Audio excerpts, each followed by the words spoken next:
कितनी शुगर को हम नॉर्मल कहते हैं, प्री डायबिटीज कहते हैं, डायबिटीज कहते हैं, या फिर अगर डायबिटिक पेशेंट दवाइयों पे है तो कितनी शुगर को हम कंट्रोल मानते हैं, आज इसके बारे में हम बात करेंगे। सबसे पहला, अगर हम फास्टिंग ब्लड शुगर की बात करें, जो कि हम खाली पेट लेते हैं, खाली पेट की ब्लड शुगर अगर 100 के नीचे है तो नॉर्मल है, 100 टू 126 के बीच में है तो आप प्री डायबिटिक रेंज में है, 126 को क्रॉस कर रही है तो वो डायबिटीज है।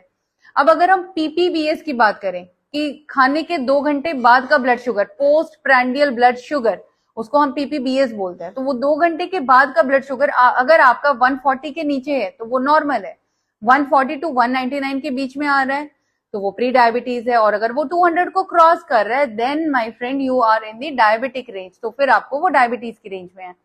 अगर आपका रैंडम ब्लड शुगर, जिसका कि आपके खाने से कोई रिलेशन नहीं है, आपने रैंडमली चेक किया है, तो आरबीएस अगर मोर देन और इक्वल टू 200 आ रहा है on 2 occasions, then again you are in diabetic range.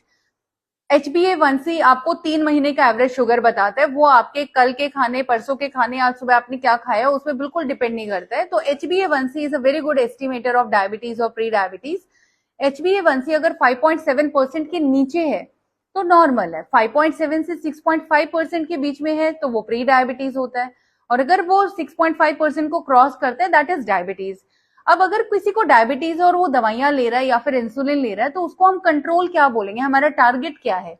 हमारा टारगेट होता है, या फिर हम कंट्रोल बोलते हैं, अगर उस पेशेंट का फास्टिंग ब्लड शुगर 130 के नीचे आ रहा है या फिर उसका खाने के 2 घंटे बाद का शुगर 180 के नीचे आ रहा है, it's okay, we continue with the treatment.